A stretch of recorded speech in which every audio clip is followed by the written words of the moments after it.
তারেক রহমানকে বিপদে ফেলতে দূরের মানুষের দরকার নেই। বিএনপিতে যারা ঘাপটি মেরে বসে আছে তারাই যথেষ্ট।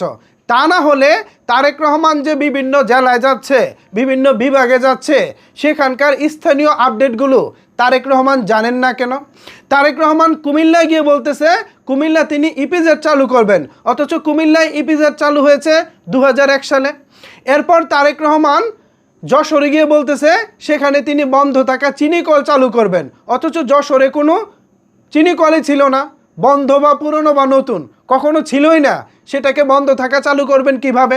এরপর ফরিদপুরে গিয়ে গতকালকে তারেক রহমান বলতেছেন ফরিদপুরে অনেক সয়াবিন চাষ হয়, অথচ বাস্তবতা হচ্ছে ফরিদপুরে কোনো সয়াবিন চাষ হয় না।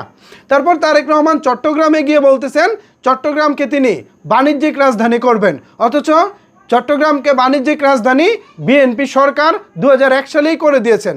25 বছর পরে এসে তারেক রহমান সেটা জানেন না।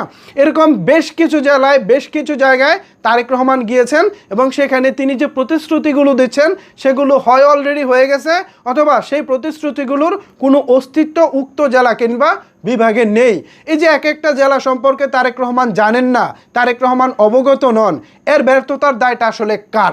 এর ব্যর্থতার দায় কি তারেক রহমানের? নিশ্চয়ই না। এই ব্যর্থতার দায় আমি তারেক রহমান সাহেবকে দিব না। বিকজ তারেক রহমান সাহেব তিনি মূলত গত 17 বছর দেশের বাইরে ছিলেন। এই 17 বছরে দেশের বিভাগীয় এবং জেলাগুলো সম্পর্কে হয়তোবা তার খুব একটা আইডিয়া নেই।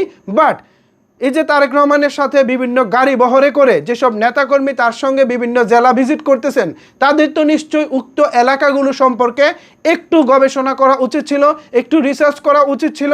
ওই জেলাগুলোতে কি আছে বা কি নেই, কি কি উন্নয়ন করা যায়, সেই প্রতিশ্রুতিগুলো যদি তারেক রহমান নিজের মুখে দিতে পারতেন তাহলেই হয়তো ভালো হতো।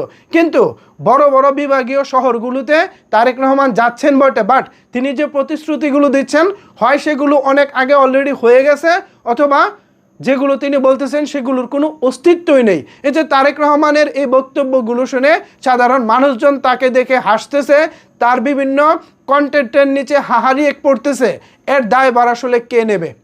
এর দায়ভার আসলে কে নেবে আমাকে বলেন? তারেক রহমান এভাবে বিব্রতকর অবস্থায় পড়বেন এটা আমি 1 মাস আগেও ভাবিনি। কিন্তু বিএনপিতে যারা নীতি নির্ধারক আছেন বা তাকে যারা উক্ত জেলা বা উক্ত বিভাগ সম্পর্কে যারা ব্রিফ করতেছেন তাদের কাছে সঠিক কোনো তথ্য নাই এবং তারা ভুয়া তথ্য তারেক রহমানকে দিচ্ছেন এবং তারেক রহমানও মঞ্চে দাঁড়িয়ে সে ভুয়া তথ্যগুলো জনগণের সামনে বলে বেড়াচ্ছেন বা বলে যাচ্ছেন। এতে করে কিন্তু তারেক রহমানের যে দর্শকের কাছে, জনগণের কাছে যে গ্রহণযোগ্যতা থাকার কথা সেটা কিন্তু আদতে থাকছে না। দিন দিন তারেক রহমানের যে গ্রহণযোগ্যতা বা তারেক রহমানের জনপ্রিয়তা সেটাতে কিন্তু কিছুটা হলেও ভাটা পড়তেছে। একজন জাতীয় নেতা, দেশের একজন সর্বোচ্চ নেতা, তিনি কোনো ফলস আপডেট দিবেন, তিনি জানবেন না এমন কোনো কথা মঞ্চে বলবেন, এটা আসলে জনগণ হিসেবে আমরা শুনতে চাই না। সো আশা করি বিএনপির যারা নীতি নির্ধারক আছেন বা জনাব তারেক রহমান সাহেবের যারা উপদেষ্টা আছেন, আপনারা তাকে সঠিক তথ্য দিবেন, সঠিক তথ্য দিয়ে তাকে সহযোগিতা করবেন। আমরা চাই না এমন একজন নেতাকে আপনারা সবার সামনে হাসির পাত্র হিসেবে উপস্থাপন করেন। এই ছিল আপাতত বিএনপি এবং জনাব তারেক রহমানের উদ্দেশ্যে আমার একটি ক্ষুদ্র বার্তা।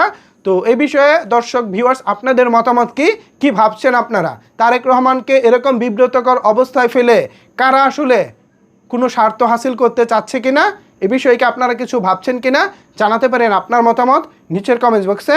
ধন্যবাদ সবাইকে এতক্ষণ আমার সাথে থাকার জন্য।